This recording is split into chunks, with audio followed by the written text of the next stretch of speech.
Hello hello hello. सहाय्यक आयुक्त madam बोलताय का? हो.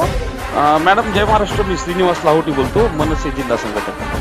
हा साहेब बोला. काल ते फोटो वगैरे जे पाठवले होते अतिक्रमणा संदर्भातले ते मीच दिले होते तुमच्या पवन देशमुखला आणि यांना. अच्छा माझ्याकडे तुमचा नंबर नव्हता. अच्छा. मॅडम ते अजूनही अतिक्रमण निघालं नाही, उलट अजून पक्क केले त्यांनी. नाही आता कायद्याची कारवाई सुरू आहे ना सर.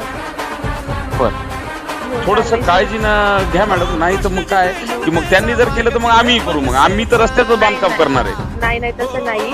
त्यांना आधी आपण कोणती सांगितलं होतं तसं काही करू नका.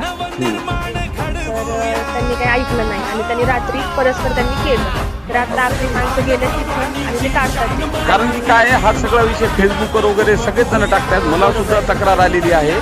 मी वाटलं तर ती तुम्हाला फॉरवर्ड करतो मॅडम. जर ते नाही निघालं तर मग आम्ही रस्त्यातच बांधकाम करणार. नाही नाही, मी तुम्हाला आता व्हिडिओ पाठवते. तुमचा कोणता नंबर? हाच नंबर आहे. मी तुमचा नंबर सेव्ह करून तुम्हाला व्हॉट्सअपला हाय पाठवतो. हो चालेल साहेब. हे आपण काढून घेतो. हो. स्वच्छता कर्मचारी आहेत, इंजिनियर आहेत, SICS आपण काढून घेतो इथे. जी जी मॅडम. ठीक. आणि इथून पुढे मला असं वाटतं की तुम्हाला जेव्हा कळेल की असं होत आहे तुम्ही लगेच मला सांगितलं तरी चालेल. जी मॅडम, काय अडचण नाही. हो चालेल. आमच्याकडून 100% सहकार्याचं, कारण की आम्ही हो, चुकीचं चालेल. कधीच काही करत नाही. नाही बरोबर आहे. आणि जर ते परत एकदा सांगतो, म्हणजे हे काय वॉर्निंग नाही किंवा काही विषय नाहीये. जर ते नाही निघाले, तुम्हाला जर काही अडचणी आल्या तर मग आम्ही 100% रस्त्यात बांधकाम करणार आणि तुमच्या कार्यालयाच्या समोरच करतो रस्त्यात बांधकाम. साहेब तुम्हाला मी तेच म्हणलं की कारवाई सुरू आहे.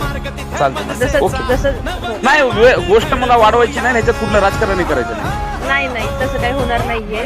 पालिकेचे कर्मचारी गेले काढतात. जी जी मॅडम, थँक्यू. जय महाराष्ट्र.